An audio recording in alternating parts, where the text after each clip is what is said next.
નમસ્કાર વિદ્યાર્થી મિત્રો, JNB જ્ઞાનમંજરી વિદ્યાપીઠ બોટાદ આજના સાયન્સના લેક્ચરની અંદર તમામ વિદ્યાર્થી મિત્રોનું સ્વાગત છે।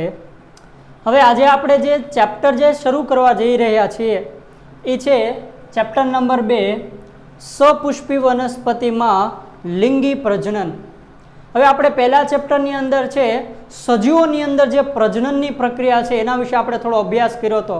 હવે આ ચેપ્ટરની અંદર આપણે માત્ર વનસ્પતિની અંદર એમાંથી સપુષ્પી વનસ્પતિની અંદર જે લિંગી પ્રજનનની ઘટના છે એવા તમામ ટોપિક વિશે આપણે ચર્ચા કરવાના છીએ। આપણે 11મા ધોરણની અંદર થોડું ઘણું આના વિશે ભણી ગયા છીએ। આપણે ક્વિક રિવિઝન થોડુંક આપણે કરવાનું છે, એના વિશે આપણે થોડુંક જોઈએ। તો આપણે તમને હું થોડું ઘણું યાદ દેવરાવી દઉં કે લાક્ષણિક વનસ્પતિની અંદર જે કાંઈ પણ રચના છે એના જે પ્રજનન અંગો છે એ તમને આપણે આજે યાદ કરવાના છીએ। ચેપ્ટરની શરૂઆતની અંદર આપણે યાદ કરાવ્યા છે।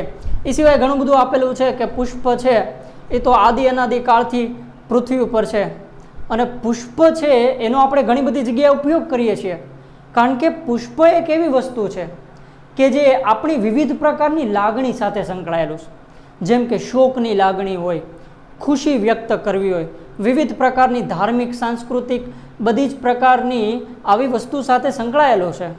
પણ એના વિશે આપણે વાત નથી કરતા। આજે આપણે આપણા ટોપિક ઉપર આપણે ચર્ચા કરીએ તો એના પ્રજનન અંગો વિશે મારે તમને આજ માહિતગાર કરવાના છે, થોડુંક યાદ અપાવવાનું છે। હવે બધાને યાદ છે કે પુષ્પ છે એ વનસ્પતિનું પ્રજનન અંગ છે કે જેના વડે વનસ્પતિ છે પ્રજનન કરે છે। હવે એના મુખ્ય બે ભાગ હતા એ આપણે યાદ કરી લઈએ કે વનસ્પતિની અંદર પુષ્પની અંદર નર પ્રજનન અંગ છે એને આપણે પુંકેસર તરીકે ઓળખીએ છીએ અને માદા પ્રજનન અંગ છે એને આપણે સ્ત્રી કેસર તરીકે ઓળખીએ છીએ। હવે એમાં પુંકેસરની અંદર કયા ભાગનો સમાવેશ થાય છે અને સ્ત્રી કેસરની અંદર કયા ભાગનો સમાવેશ થાય એના વિશે પણ આપણે ચર્ચા કરવાની છે। આપણે યાદ જ છે છતાં આપણે ક્વિક રિવિઝન કરવાનું છે કે પુંકેસરની અંદર બે ભાગનો સમાવેશ થાય છે। કયા બે ભાગનો તો આપણને ખબર છે, એક તો ફૂલેલો ઉપરનો ટોચ જેવો વિસ્તાર, કોથળી જેવો નાનો વિસ્તાર છે જેને આપણે કહેશું પરાગાશય, અને નીચે તંતુ જેવો વિસ્તાર। તો આ બંને ભેગા મળીને જે રચના કરે છે એને આપણે શું કહેશું? પુંકેસર, જે પુષ્પનો નર પ્રજનન અંગ ભાગ છે। હવે આપણે જોઈએ પુષ્પનો માદા પ્રજનન અંગ વાળો ભાગ કયો છે, તો કે પુષ્પની અંદર માદા પ્રજનન અંગ વાળો ભાગ છે એ છે સ્ત્રી કેસર, અને સ્ત્રી કેસર છે એ 3 ભાગ ધરાવે છે। આપણે બધાને ખબર છે કયો, તો કે સૌથી ઉપરનો ભાગ છે પરાગાસન, પછીનો ભાગ લાંબી નળી જેવો ભાગ છે જે પરાગ વાહિની, અને તલસ્થ નીચેનો જે ફૂલેલો ભાગ છે બીજાશય અથવા અંડાશય।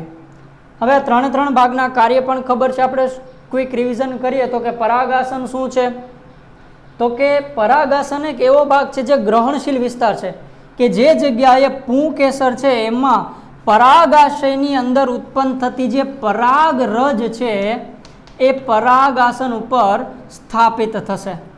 એનો મતલબ પરાગાસન છે એ શું છે? પરાગરજને ગ્રહણ કરતો એક ભાગ છે।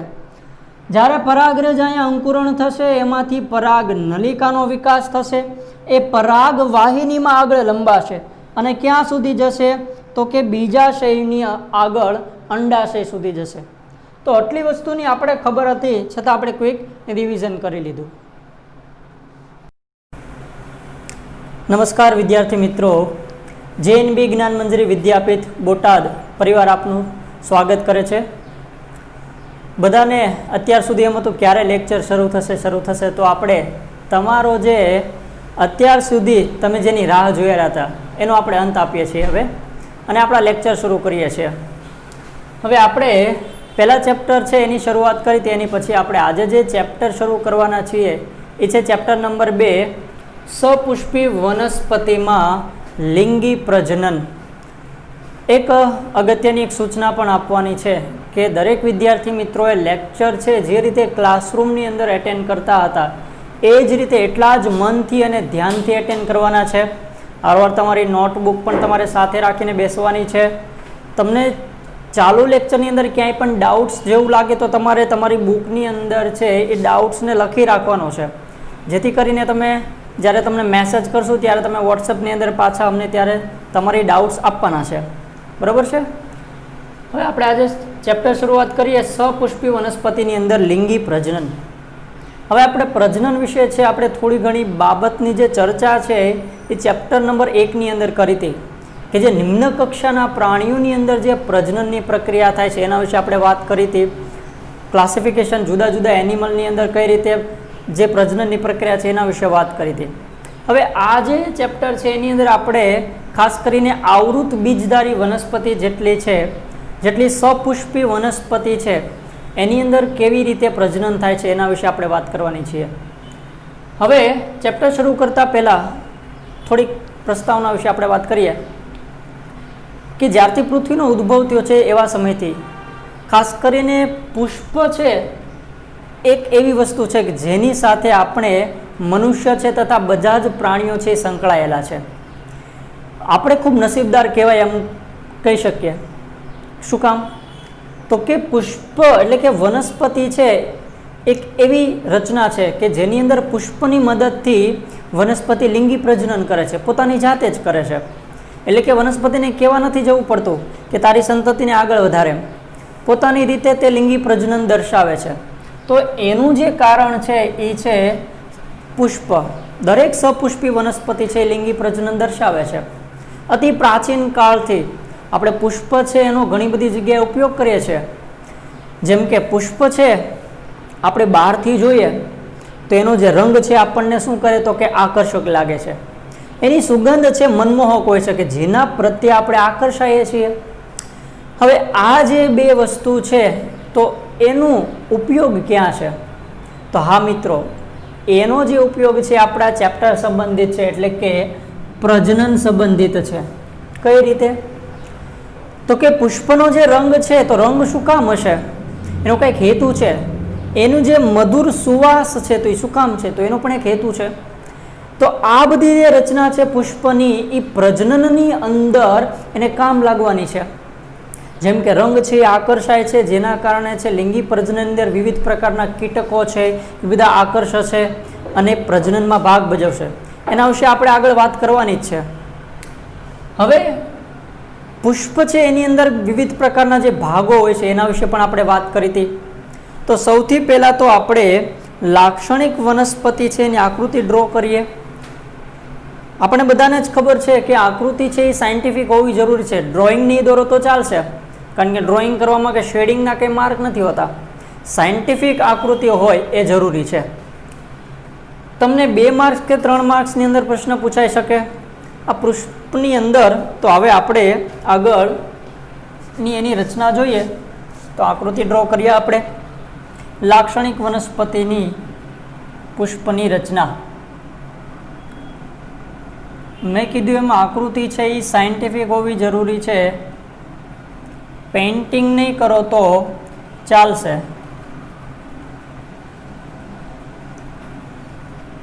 તો પુષ્પની સાથે સાથે તમને એના વિવિધ ભાગો ધરાવતી આવી આકૃતિવાળી રચના પૂછાઈ શકે કે લાક્ષણિક વનસ્પતિની આકૃતિ દોરી અને તેના વિવિધ ભાગનું વર્ણન કરો. એવો ક્વેશ્ચન તમને કદાચ પૂછાય અને પૂછાયેલો પણ છે. તો આપણે જોઈએ.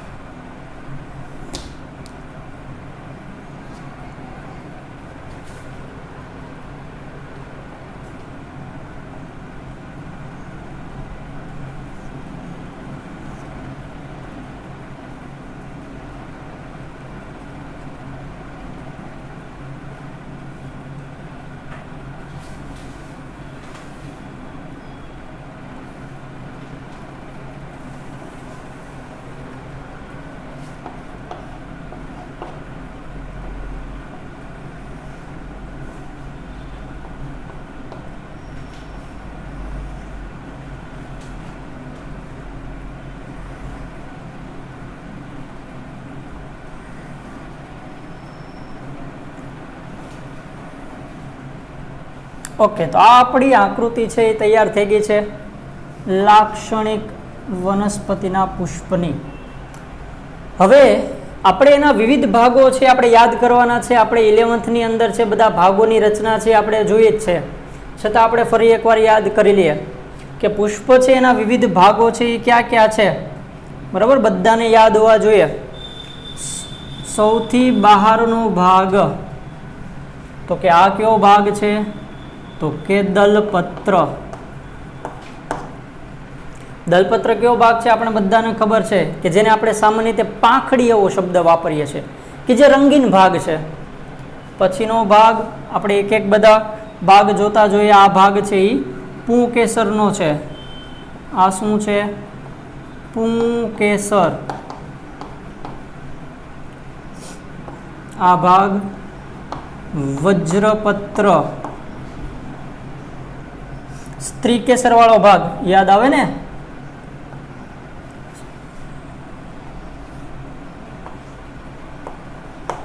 પરાગાસન, પરાગવાહિની આપણે જોઈએ હમણાં, અને બીજાશય અથવા અંડાશય.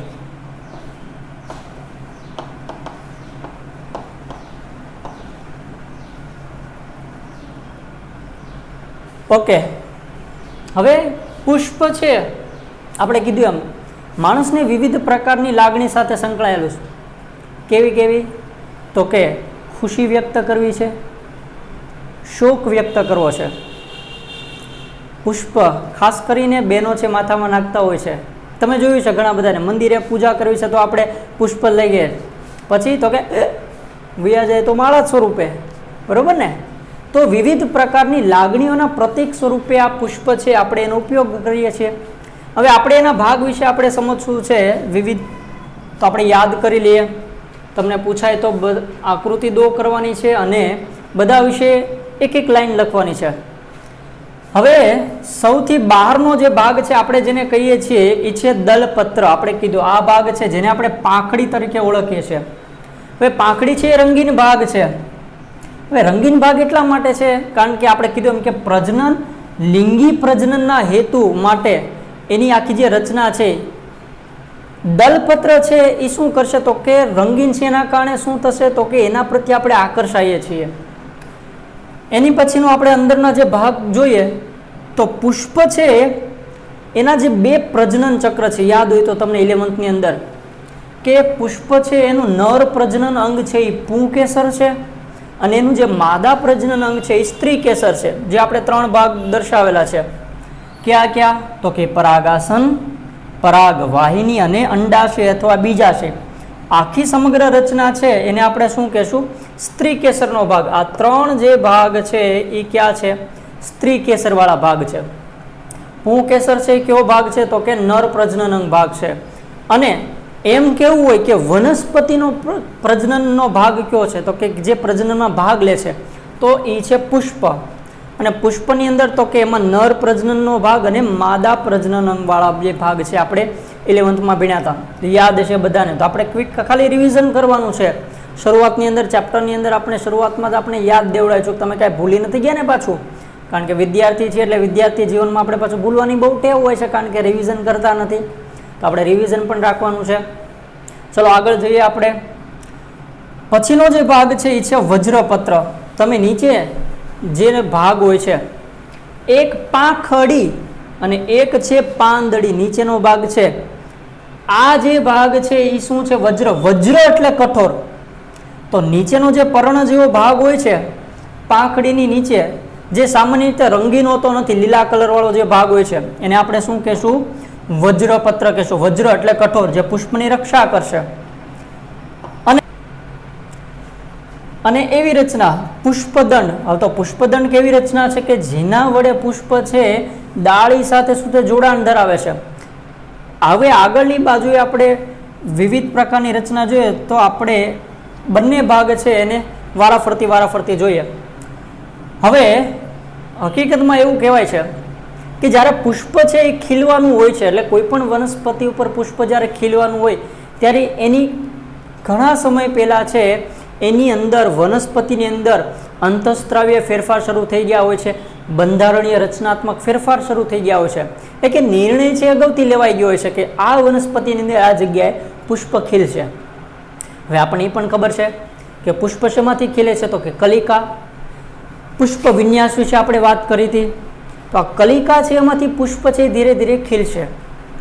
ઓકે, હવે આપણે આગળની ચર્ચા આપણે કરીએ તો કે ફરીવાર ચાલો, પુંકેસર છે નર પ્રજનન વાળો ભાગ છે અને માદા પ્રજનન વાળો ભાગ કયો છે, તો કે સ્ત્રી કેસર. સ્ત્રી કેસર વિશે અને પુંકેસર વિશે આપણે આગળ વાત કરવાના છીએ. હવે આપણે પુંકેસર છે એના પર્ટિક્યુલર છે એના વિશે આપણે જોઈએ તો એને થોડુંક ઝૂમ કરીએ. બાજુમાં અહીંયા આગળ હું તમને ઝૂમ કરીને દેખાડું છું. પુંકેસરની રચના 2 માર્કમાં તમને પૂછાઈ શકે છે. પુંકેસરની રચના સમજાવો 2 માર્કમાં. તો તમારે આકૃતિ ડ્રો કરવાની છે. આ બધા નાના નાના ક્વેશ્ચન છે, શોર્ટ ક્વેશ્ચન તમને પૂછાય કે, અને એક મોટો ક્વેશ્ચન હોય તો એમાંથી પણ તમને એક આખો ક્વેશ્ચન છે, મોટા ક્વેશ્ચનમાંથી તમને નાના નાના ક્વેશ્ચન જનરલી છે પૂછાતા હોય છે. તો આપણે જોઈએ તો આ જે રચના મેં તમારી સમક્ષ દોરી છે એ છે પુંકેસરની. આ શેની રચના છે? પુંકેસર. ફરીવાર પુંકેસર કયો ભાગ છે? નર પ્રજનન અંગ વાળો ભાગ છે. યાદ રહેશે ને હવે બધાને? ઓકે, હવે પુંકેસરની આપણે રચના જોઈએ તો દરેક વનસ્પતિની અંદર છે પુંકેસરની સંખ્યા અલગ હોય છે, એનું જોડાણ અલગ અલગ હોય છે. એ પણ આપણે 11મા ધોરણની અંદર ભણી ચૂક્યા છીએ. એના ભાગ વિશે આપણે સમજીએ તો પુંકેસર છે એનો સૌથી ઉપરનો જે ભાગ છે, જે સામાન્ય રીતે આવૃત બીજધારી વનસ્પતિને દ્વિખંડીય હોય છે, જેને આપણે પરાગાશય તરીકે ઓળખીએ છીએ. શું કહેવાય વિદ્યાર્થી મિત્રો? પરાગાશય. પરાગાશય સામાન્ય રીતે કેવો હોય છે તો કે દ્વિખંડીય ભાગ હોય છે. આ જે પરાગાશય છે એની નીચેની બાજુ એક પાતળો દંડ જેવો ભાગ જોવા મળે છે, એને કહેશું આપણે પુંકેસર તંતુ. હવે જે વસ્તુ પાછી બુકમાં નથી, આપણી બુકની અંદર આપી નથી અને પાછા નીટવાળા મારા બેટા પૂછે છે, તો આવી બધી વસ્તુ પણ આપણે યાદ રાખવી જરૂરી છે ને. તો પ્રશ્ન થાય ચાલો, પરાગાશય અને પુંકેસર તંતુ એનું જે જોડાણ પણ આપણે સમજવું જરૂરી છે. તો એવી જગ્યા કે જે જગ્યાએ પરાગાશય છે અને પુંકેસર તંતુ જોડાણ ધરાવે છે એવો જે ભાગ છે એ ભાગને કહેવાય યોજી. પૂછાયેલો પ્રશ્ન છે વિદ્યાર્થી મિત્રો, ખાસ યાદ રાખવાનું. તો પરાગાશય વિશે ખબર પડી. પરાગાશય કેવી રચના છે તો કે સામાન્ય રીતે આવૃત બીજધારી વનસ્પતિમાં દ્વિખંડીય રચના હોય છે. નીચેનો ભાગ કેવો છે તો કે એક દંડ જેવી રચના છે, જેને કહેવાય પુંકેસર તંતુ. અને પરાગાશય અને આ જે પુંકેસર તંતુ જે રચનાથી જોડાયેલા છે એ ભાગને શું કહેવાય? યોજી કહેવામાં આવે છે. હવે જોઈએ તો ચાલો, આ ભાગ આપણે ઝૂમ કરીને જોયો છે, આ તમને જે દેખાઈ રહ્યો છે. તો આ જે ભાગ છે આખો મારે કેવો હોય તો આને હું શું નામ આપીશ? પુંકેસર. સમજાણું? આ રચનાને શું કહેવાય?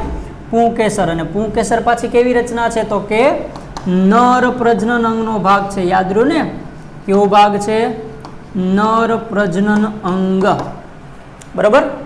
ચાલો હવે તો કે આ જે પુંકેસર તંતુ છે એ પુષ્પની અંદર પાછું કઈ રીતે જોડાયેલું હોય એ પણ સમજવું જરૂરી છે. આપણે અલગથી જોયું પુંકેસર, પણ પુષ્પની અંદર કઈ રીતે જોડાયેલું હશે તો કે આ જે પુંકેસર તંતુનો આ જે નિકટવર્તી ભાગ છે, આ ભાગની વાત કરું છું, એ કાં તો દલપત્ર સાથે જોડાયેલું હશે અથવા તો પુષ્પાસનની સાથે જોડાયેલું છે. પુષ્પાસન કે જે પુષ્પને આસન આપે છે. આપણે બેસવું હોય તો કેમ આસનનો ઉપયોગ કરીએ છીએ, તમે બેન્ચીસનો ઉપયોગ કરો છો.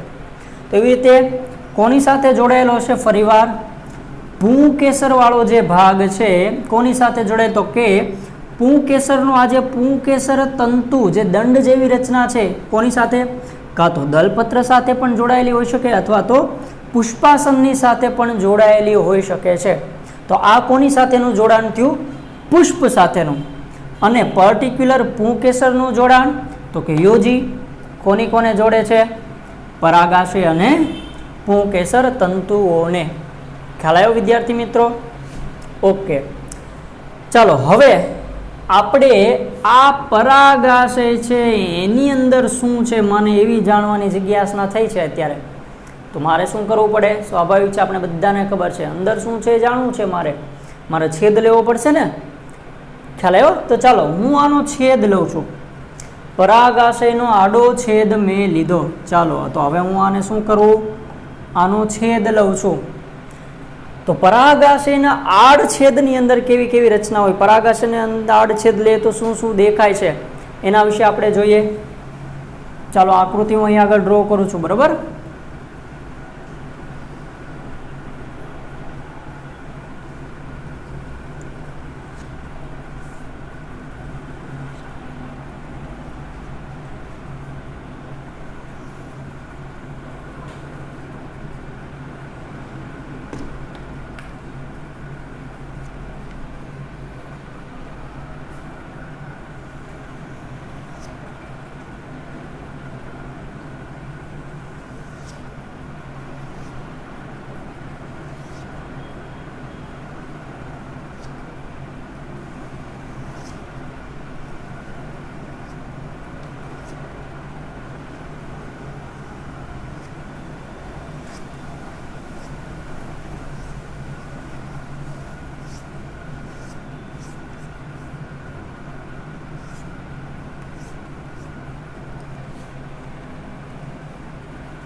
તો ચાલો આપણી સમક્ષ મેં જે આકૃતિ ડ્રો કરી છે શેની છે? ફરીવાર યાદ કરીએ, આપણે આકૃતિ મેં શેની ડ્રો કરેલી છે? તો કે પરાગાશયનો આડછેદ છે તમારી સમક્ષ મેં દોર્યો છે. એટલે ફરીવાર પાછું એકવાર આપણે અહીંયાથી અહીંયા સુધીની જર્ની કરીએ. તો કે એક છે પુષ્પ. પુષ્પ શું છે? તો કે પુષ્પ છે એ વનસ્પતિનું પ્રજનન અંગ છે, એના વિવિધ ભાગ છે. દલપત્ર છે, વજ્રપત્ર છે, પુંકેસર છે, સ્ત્રીકેસર છે, પુષ્પદંડ, આ બધા આખી બધી રચના ભેગી મળે ત્યારે એક પુષ્પ બને છે. પુષ્પનો પર્ટિક્યુલર એક ભાગ આપણે કયો જોયો? પુંકેસર. પુંકેસર છે બે ભાગ, ક્યાં? તો કે પરાગાશય અને પુંકેસર તંતુ, એનું જોડાણ કયો? યોજી. પછી સ્ત્રીકેસર, ત્રણ ભાગ, ક્યાં? પરાગાસન, પરાગવાહિની, અંડાશય. આ બધા વિશે આપણે આગળ ચર્ચા કરવાના છીએ. પરાગાસન કયો ભાગ હતો? યાદ આવે ને? પરાગરજ જ્યારે ઉત્પન્ન થશે ત્યારે અહીંયા આગળ સ્થાપન પામે છે, ગ્રહણશીલ વિસ્તાર છે. પરાગરજનું અંકુરણ થઈ અને શેમાં આગળ વધશે? પરાગવાહિનીમાં. પરાગવાહિની ક્યાં આગળ જશે? તો કે અંડાશયની અંદર, બરાબર ને? અંડક સુધી જશે. તો આ બધી રચના છે એના વિશે આપણે આગળ વાત કરવાના છીએ, પણ આ તો રિવિઝન છે, આપણે થોડુંક જરૂરી છે જેથી કરીને પ્રસ્તાવનામાં ભૂલાય ન જાય. એટલા માટે પ્રસ્તાવના આની અંદર આપણને ક્વિક આપેલું છે. ચાલો જોઈએ આપણે શું કર્યું મેં. પુંકેસર છે એના પરાગાશયનો આડછેદ લીધો. અત્યારે મેં આડછેદ લીધો તો મને કંઈક આ પ્રકારની રચના દેખાય. 3 ડાયમેન્શનની અંદર આપણે જોવાની ને પાછી, બરાબર ને? ચાલો બધા મગજની અંદર ઇમેજિનેશન કરો કે મેં આ પરાગાશય છે એનો આડો છેદ લીધો છે, આ રીતે આડો છેદ લીધો છે, અને મારે તમને આ રીતે સામેથી દેખાડવું હોય તો કેવું દેખાય? તો આ ભાગ દેખાશે ને મને તમને? તો આ ભાગ ઈ છે, બરોબર છે. હવે પરાગાશય છે આડછેદની અંદર આપણે કઈ કઈ વસ્તુ દેખાય એના વિશે સમજીએ. હવે આપણે એમ કીધું કે લાક્ષણિક આવૃત બીજધારી વનસ્પતિ છે એનું પરાગાશય છે કેટલા ખંડવાળું છે, તો કે 2 ખંડવાળું છે, એટલે કે દ્વિખંડી છે. ઓકે, ચાલો મગજની અંદર ક્લિયર રાખજો. હું અત્યારે જે શબ્દ બોલું એ પરાગાશય કેવું છે, દ્વિખંડીય છે. કેવું છે, દ્વિખંડી. અને દરેક ખંડની અંદર 2 કોટર ધરાવે છે. જો હું શું બોલ્યો, પરાગાશય કેટલા ખંડનું છે, દ્વિખંડી. એક ખંડની અંદર કોટર, કોટર એટલે ખાલી જગ્યા વાળો એક ભાગ છે. કેટલા છે, 2. ચાલો, એક ખંડ, બીજો ખંડ. એક ખંડની અંદર કોટર કેટલા, 2. તો એનો મતલબ એમ છે ને કે ચાલો પરાગાશય દ્વિખંડી છે, કોટર કેટલા છે, 2, એટલે દ્વિકોટર. હવે મારે એમ કેવું હોય સમગ્ર પરાગાશય છે એ કેટલા કોટરીય છે, તો તમે મને શું જવાબ આપશો? સ્વાભાવિક છે, ચતુષ્કોટરીય થાય ને. પરાગાશય દ્વિખંડી, એક ખંડમાં કોટર 2, તો સમગ્ર પરાગાશય છે એ કેટલા કોટરીય થશે? યસ, વેરી ગુડ, ચતુષ્કોટરીય થયું. સરસ. તો દરેક પરાગાશય છે એટલે કે પરાગાશયની અંદર કોટરની સંખ્યા કેટલી થશે? 4 થઈ. તો એનો મતલબ એવો થયો કે પરાગાશય કેટલા કોટરીય છે, તો કે ચતુષ્કોટરીય છે. હવે આ પરાગાશય છે એને તમે આ રીતે લંબાઈએ તમે જુઓ, આયામ ધરી સીધું જુઓ તો પરાગાશય છે ને એ આ રીતે એના દરેક ખૂણા છે એ આ રીતે ખાંચ વડે જુદા પડેલા હોય છે. એવો એક ભાગ હોય છે સ્ફોટન રેખા. આ ખાંચ જેવી રચના દેખાય ને, માની લો ને આ પ્રમાણે મેં તમને 4 એક પ્રમાણે થાંભલા આ રીતે ગોઠવી દઉં તમારી સમક્ષ, સેમ એવી રચના છે. તો આ ભાગ અને આ ભાગ શું થાય, એકબીજાથી ખાંચ વડે છૂટા પડે. સેમ એવી રચના હોય છે. બરાબર છે. હવે આગળ સમજવાનો ભાગ છે પરાગાશયની અંદર આ જે ભાગ છે ઉપર એ છે સંયોજક પેશીવાળો ભાગ છે. હવે આગળ આપણે સમજીએ કે આ કોટર છે, દરેક પરાગાશય છે એની અંદર 4 ખૂણે, દરેક ખૂણે એક એક લઘુ બીજાણુ ધાનીની નામની રચના આવેલી હોય છે. કઈ રચના આવેલી હોય છે? લઘુ બીજાણુ ધાની. હવે લઘુ બીજાણુ ધાની એવો શબ્દ મેં કઈ એમ વાપર્યો છે? કારણ કે આ જે લઘુ બીજાણુ ધાની છે એની અંદર લઘુ બીજાણુ ઉત્પન્ન થવાના છે ભવિષ્યમાં, કે જેને આપણે પરાગ રજ તરીકે ઓળખશું. વિદ્યાર્થીઓ તો ખાસ સમજો, લઘુ બીજાણુ ધાની છે એની અંદર ભવિષ્યની અંદર શું બનવાનું છે? પરાગ રજનો વિકાસ થવાનો. આ લઘુ બીજાણુ ધાની છે વિકાસ પામીને જે રચના બનાવશે એને કહેવાશે પરાગ કોટર. એટલે તમારું બધાનું ધ્યાન ઘડીએ ઘડીએ જતું હોય છે કે અહીંયા લખ્યું છે પરાગ કોટર, બરાબર ને?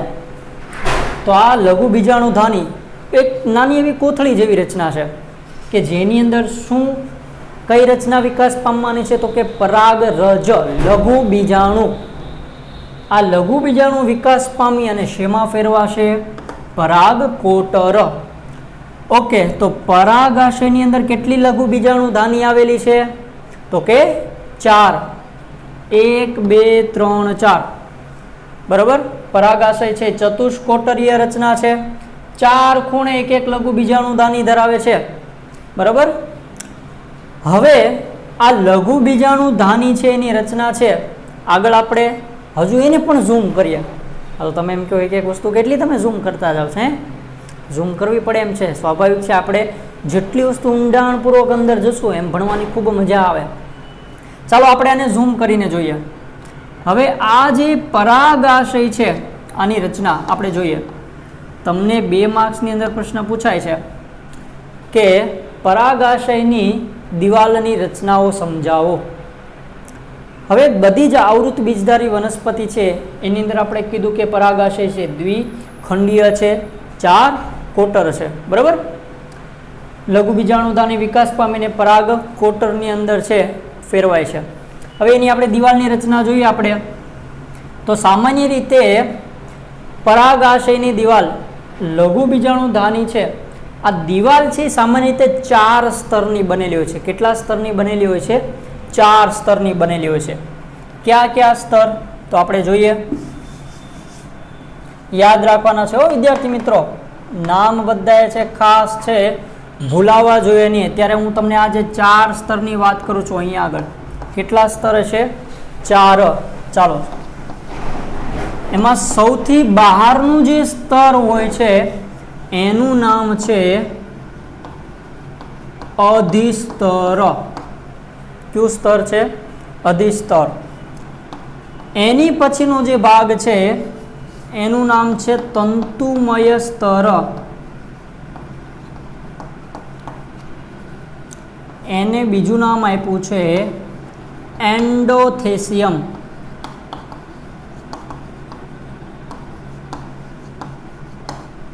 બરાબર.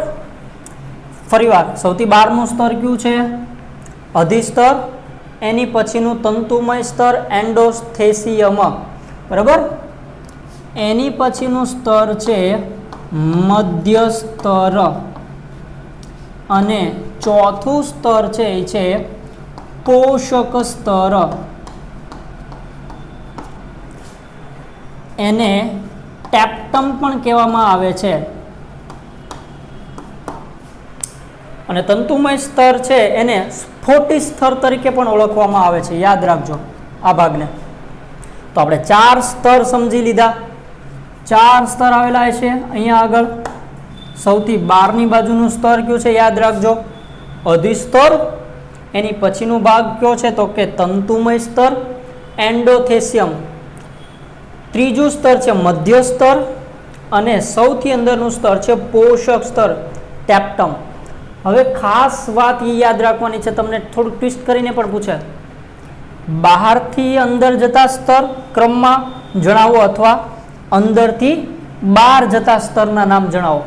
આપણે 16મા ચેપ્ટરમાં ભણ્યા હતા, 11મું ધોરણની અંદર જે આપણો પાચનવાળો ભાગ હતો એની અંદર પેશીય દિવાલની સંરચના, એની જેમ તમને ક્રમમાં પૂછાય કે ઓલા એરાવાળા પ્રશ્ન પૂછાય છે ને, એવી રીતે તમને પૂછાય કે તો ક્રમમાં યાદ રાખવાના છે. બહારની બાજુથી અંદરની બાજુએ જતા, અંદરથી બહારની બાજુએ. બહારની બાજુનું અધિસ્તર, એની પછી તંતુમય સ્તર એન્ડોથેસિયમ, બરાબર, સ્ફોટી સ્તર, મધ્ય સ્તર અને સૌથી અંદર પોષક સ્તર. હવે એમાં જે પહેલા જે 3 સ્તર છે એટલે કે આ અધિસ્તર, તંતુમય સ્તર અને મધ્ય સ્તર.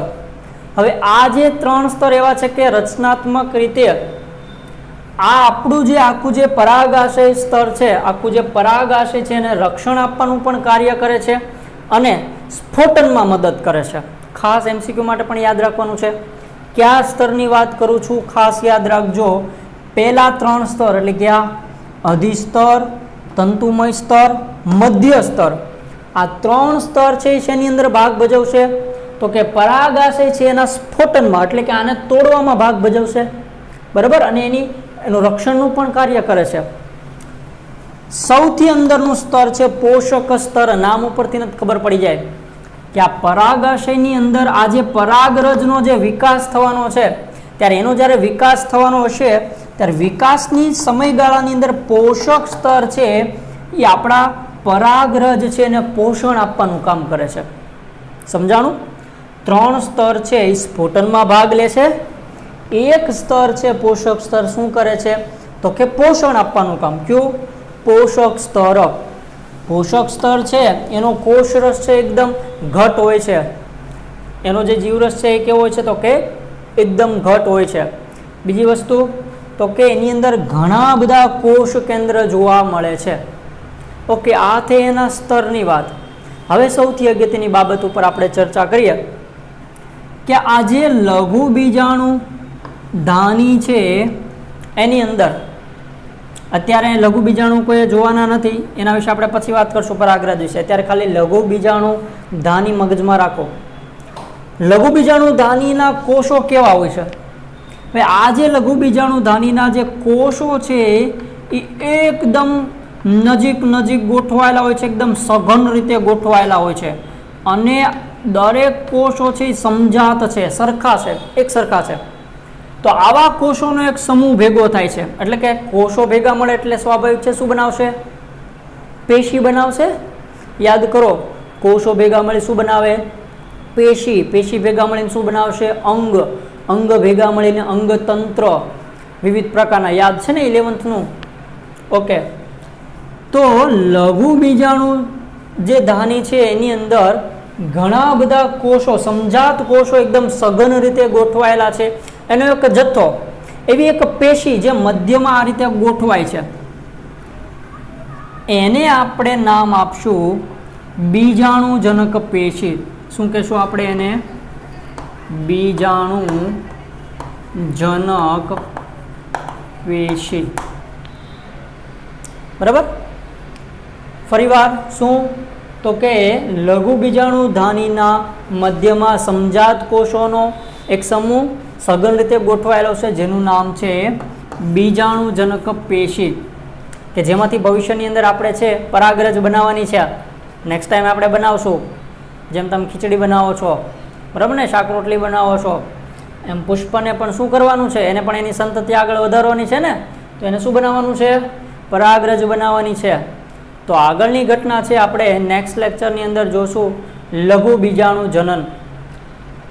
કોઈ પણ પ્રકારના પ્રશ્ન હોય તો તમે કોમેન્ટ્સ બોક્સની અંદર જણાવજો અથવા આપણે વોટ્સઅપ થ્રુ આપને જણાવશો. ફરી એકવાર રિવિઝન કરી લઈએ. પુષ્પ છે એ વનસ્પતિનું પ્રજનન અંગ છે, બરાબર. નર પ્રજનન અંગ પુંકેસર, માદા પ્રજનન અંગ છે સ્ત્રી કેસર. બંને રચના એક જ પુષ્પમાં હોય તો એને આપણે શું કહેશું? દ્વિલિંગી કહેશું. માત્ર એક જ રચના જોવા મળે પુંકેસર કે સ્ત્રી કેસર તો આપણે શું કહેતા હતા? એકલિંગી પુષ્પ. આ બધી વસ્તુની ચર્ચા આપણે 11મા ધોરણની અંદર કરેલી છે. તો આપણે ક્વિક રિવિઝન કરવાનું હતું પ્રસ્તાવનાની અંદર, અને આ અમુક થોડીક જે રચના છે એ આપણે ભણવાની હતી. બરાબર. Okay, thank you.